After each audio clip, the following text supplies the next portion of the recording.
Welcome to legend TV. నేను మీ అనిల్. ఈరోజు అయితే కొత్తగా ఏర్పడిన గవర్నమెంట్ అయితే కాంగ్రెస్ గవర్నమెంట్ అయితే బడ్జెట్ సమావేశాలు అయితే జరిగాయి. బడ్జెట్ పెట్టారు. అయితే ఇక్కడ మనతోనైతే మాట్లాడడానికి టీపీసీసీ అధికార ప్రతినిధి లోకేష్ యాదవ్ అన్న అయితే ఉన్నాడు. అన్నతోనైతే మాట్లాడుతున్నా. ఏ విధంగా ఉందా అన్న, ఏ విధంగా ఉందన్న ఈరోజు బడ్జెట్ పెట్టారు కదా దాన్ని? తెలంగాణ రాష్ట్రంలో కాంగ్రెస్ ప్రభుత్వం ఏర్పడిన తర్వాత మొట్టమొదటిసారిగా ఈరోజు ఆర్థిక శాఖ మంత్రివర్యులు బట్టి విక్రమార్క గారి నేతృత్వంలో, అదేవిధంగా రాష్ట్ర ముఖ్యమంత్రి వర్యులు రేవంత్ రెడ్డి గారి ఆధ్వర్యంలో ఈరోజు బడ్జెట్ ప్రతులను అందించడం జరిగింది. అదేవిధంగా కని విని ఎరుగని రీతిలో తెలంగాణ రాష్ట్రం కొత్తగా ఏర్పడిన తర్వాత 9.5 సంవత్సరాలు ఈ రాష్ట్రంలో బీఆర్ఎస్ ప్రభుత్వం అధికారం చేపట్టి దుర్మార్గమైనటువంటి బడ్జెట్ ప్రవేశపెట్టి బడ్జెట్ కేటాయింపులో ఎటువంటి ఆర్థిక పరమైనటువంటి లాభాలు, ఈ ప్రజలకు ఉపయోగకరమైనటువంటి అంశాలు ప్రవేశపెట్టకుండా వాళ్ళ స్వలాభం కోసం, వాళ్ళ కమిషన్ల కోసం, వాళ్ళ కకృతి రాజకీయాల కోసం బడ్జెట్ కేటాయింపు జరిగింది తప్ప ఎక్కడ కూడా ప్రజా సంక్షేమం కోసం బడ్జెట్ కేటాయింపు జరగలేదు.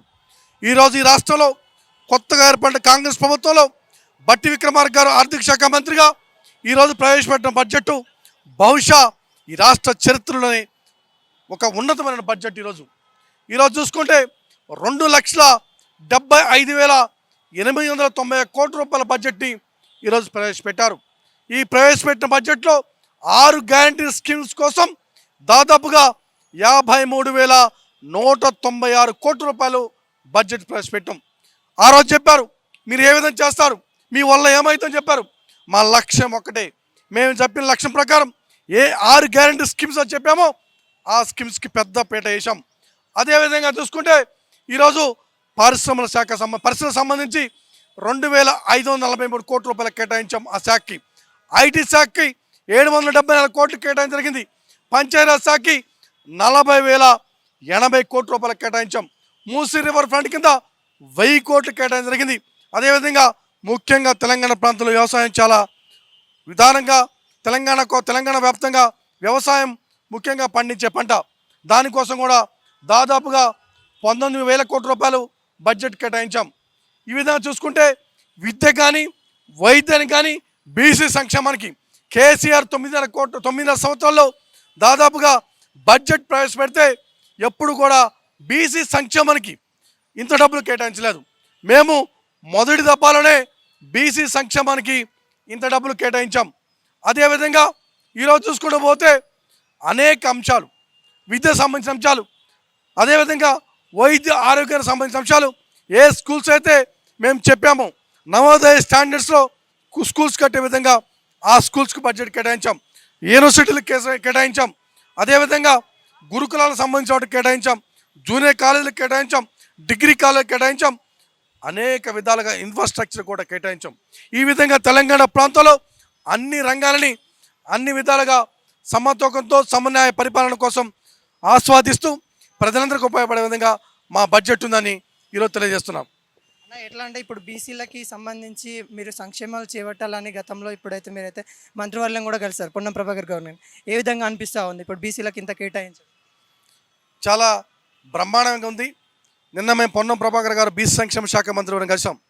ఏదైతే మన మేనిఫెస్టోలో ప్రవేశపెట్టినటువంటి యాదవ కురమలకు సంబంధించి ఆ రోజు మనం కార్పొరేషన్ ఏర్పాటు చేస్తామని బడ్జెట్ మనం ఆ రోజు మేనిఫెస్టోలో పెట్టాం. దాన్ని కేటాయించాలి. ఆ విధంగా కేటాయిస్తే విద్యా, ఉపాధి, సాంకేతిక రంగాల్లో గణనీయమైన మార్పు జరిగింది. ఆ కార్పొరేషన్ కొన్ని డబ్బులు కేటాయిస్తారు కాబట్టి ఆ డబ్బుల ద్వారా ఈ తెలంగాణ సమాజానికి ఉపయోగపడే కార్యక్రమాలు చేయొచ్చు. యాదవ కురమ సమాజం తెలంగాణ ప్రాంతంలో సింగిల్ లార్జెస్ట్ కమ్యూనిటీ.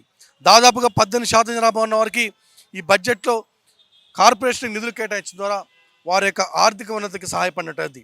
దాంతోపాటుగా బీసీ కులాల్లో చాలా కులాలు ఉన్నాయి. ఇంకా మునులు కాపులకు సంబంధించి కార్పొరేషన్ ఏర్పాటు చేయాలా, గౌడ్లకు సంబంధించి ఏర్పాటు చేయాలా.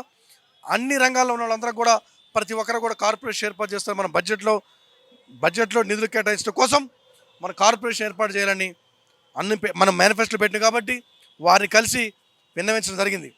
అదేవిధంగా ఈ ప్రాంతంలో రైతాంగంతో పాటుగా నిరుద్యోగులకి, విద్యార్థులకి, మహిళలకి అన్ని రంగాలను కూడా దృష్టిలో పెట్టుకొని ఈ బడ్జెట్ కేటాయింపులు జరిగినాయి. ఈ బడ్జెట్ ద్వారా తెలంగాణ స్వరూపం మారిపోయే విధంగా ప్రజల యొక్క ఆర్థిక స్థితిగతులు మెరుగుపడే విధంగా ఈ బడ్జెట్ ప్రవేశపెట్టాం. కాబట్టి ఈ బడ్జెట్ ద్వారా తెలంగాణ ప్రజల అందరూ కూడా ఉపయోగకరమైన బడ్జెట్ ఉందని చెప్పిన మా అభిప్రాయం. ఖచ్చితంగా కాంగ్రెస్ బడ్జెట్ అంటే ప్రజల బడ్జెట్, కాంగ్రెస్ బడ్జెట్ అంటే పేదల బడ్జెట్, కాంగ్రెస్ బడ్జెట్ అంటే ఎస్సీ ఎస్టీ బీసీ మైనార్టీ ఆదివాసీ వర్గాలతో పాటుగా ఉన్నత వర్గాల్లో కూడా ఉన్నత కులాల్లో కూడా పేదలకి ఉపయోగకరమైన బడ్జెట్ తప్ప ఇది ఏ వర్గానికో ఏ మతానికో ఏ కులానికో ప్రాధాన్యత కల్పించడం కాకుండా అందరూ కూడా సమధర్మం సమన్యాయం పరిపాలన ఏ విధంగా ఉంటుందో ఈ బడ్జెట్ ద్వారా తెలియపరుస్తున్నాం. ఈ బడ్జెట్ ద్వారా తెలంగాణలో ఒక ప్రజా పరిపాలన ఏ విధంగా ఉండబోతుందో, ప్రజా పరిపాలనలో ప్రజలందరికీ ఏ విధంగా న్యాయం జరిగిందో అని చెప్పని ఈ బడ్జెట్ యొక్క రూపమే, ఈ బడ్జెట్ యొక్క రూపకల్పనే, ఈ బడ్జెట్ యొక్క స్వరూపమే ఈ ప్రభుత్వం యొక్క విధానాన్ని చెప్తుంది చెప్పని ఈ సందర్భంగా తెలియజేస్తున్నాం. ఇప్పుడు 6 గ్యారెంటీలు అయితే ఏవైతే ఉన్నాయో అవి సాధ్యం కాని గ్యారెంటీలు అని చెప్పారు. ఇప్పుడు చూస్తుంటే బడ్జెట్లో కూడా వాటికి కొద్దిగా అమౌంట్ అయితే కేటాయించారు. ఏ విధంగా తీసుకోవాలి?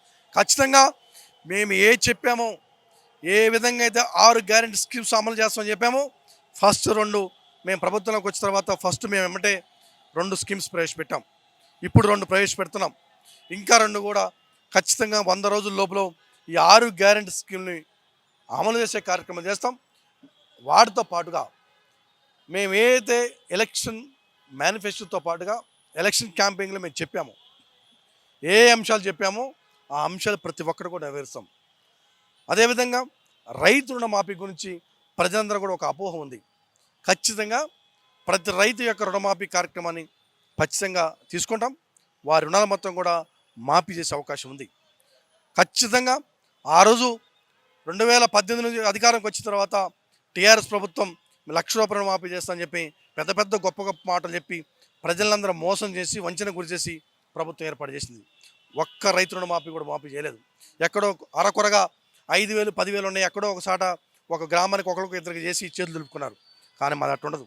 ఖచ్చితంగా తెలంగాణ ప్రాంతంలో రైతులందరూ యొక్క రుణమాఫీ చేయడం మేము ఒక బాధ్యతగా స్వీకరిస్తాం.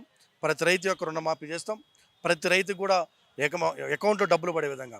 ఈరోజు మన ఆర్థిక పరిస్థితి చాలా ఘోరంగా ఉంది, చాలా అధ్వానంగా ఉంది. 7 లక్షల కోట్ల రూపాయలు అప్పు చేసి తెలంగాణ ఎకానమీ మొత్తం చిన్నభిన్నం చేసి ధరణి పేరుతో భూమిని మొత్తం కొల్లగొట్టి ఈ యొక్క ఆర్థిక వ్యవస్థలో ఉద్యోగులకు జీతాలు కూడా ఇవ్వలేని పరిస్థితి, దుర్మార్గమైన పరిపాలన చేసి మనమే వదిలిపెట్టిపోయాడు. అయినా కానీ ఎక్కడ మనం ఎదురగలేదు, ఎక్కడ పారిపోవట్లేదు. నిలబడి కష్టపడి కష్టమైన శ్రమైనా కానీ తెల్లవారులు రివ్యూలు చేసుకుంటా ఒక్కొక్క డిపార్ట్మెంట్ ఎట్లా మనం అభివృద్ధి చేయాలా, ఏ విధంగా ఎకానమీని మనం పెంచుకోవాలని చెప్పని ఐఏఎస్లు అదే నిపుణుల యొక్క సలహాలు తీసుకుంటూ మన మంత్రులంతా కూడా శ్రమపడుతున్నారు. వారి యొక్క శ్రమతో పాటుగా తెలంగాణ సమాజం కూడా వాళ్ళకి సహకారం చేయాలి. సహకారం చేస్తే ఈ రాష్ట్రాన్ని ఉన్నతమైన రాష్ట్రంగా, ఈ రాష్ట్రం చాలా డెవలప్ చెందే రాష్ట్రంగా మనం ముందుకు తీసుకుపోతాం. అదేవిధంగా ఎస్సీ సంక్షేమానికి సంబంధించి ముఖ్యంగా 21,874 కోట్ల రూపాయలు కేటాయించాం. ఎస్టీ సంక్షేమం సంబంధించి 13,013 కోట్ల రూపాయలు కేటాయించాం. మైనార్టీకి సంబంధించి 2,262 కోట్ల రూపాయలు కేటాయించాం. బీసీలకి సంక్షేమం సంబంధించి అదేవిధంగా గురుకులాలకు సంబంధించి భవన నిర్మాణాల కోసం 1,546 కోట్లు కేటాయించాం. తెలంగాణ పబ్లిక్ స్కూల్ సంబంధించి 500 కోట్ల రూపాయలు కేటాయించాం. అదేవిధంగా యూనివర్సిటీ సదుపాయాలకు సంబంధించి 500 కోట్ల రూపాయలు కేటాయించాం. వైద్య ఆరోగ్యానికి సంబంధించి 11,500 కోట్ల రూపాయలు కేటాయించాం. విద్యా గృహ నిర్మాణ సంబంధం మిగతా వాటికి విద్యుత్ గృహ నిర్మాణం సంబంధించి అదేవిధంగా కేటాయింపులు జరిగాయి.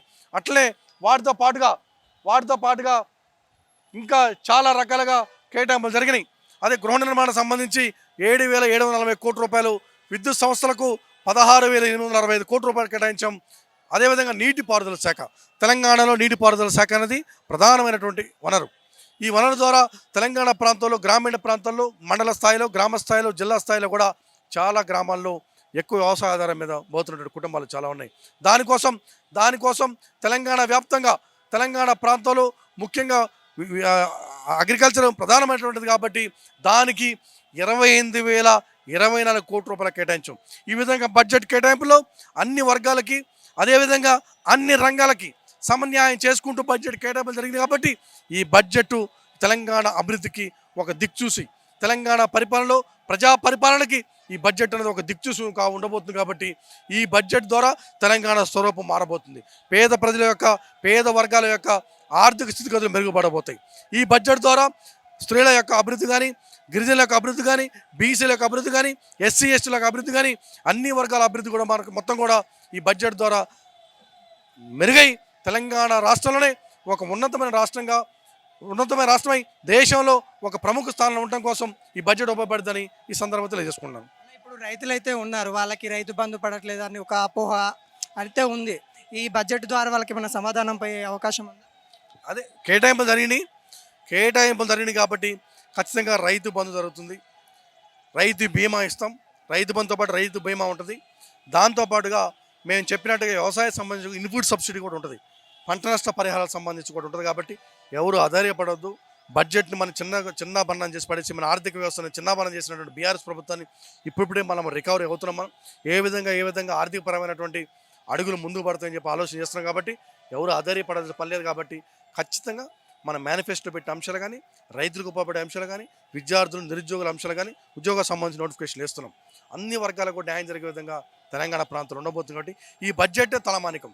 తెలంగాణ ప్రజాప్రభుత్వానికి, ప్రజాపాలనకి మీరు ఇచ్చిన తీర్పుకి ఈ బడ్జెట్ ఒక ఉదాహరణ అని చెప్పని ఈ సందర్భంగా తెలియజేస్తున్నాం.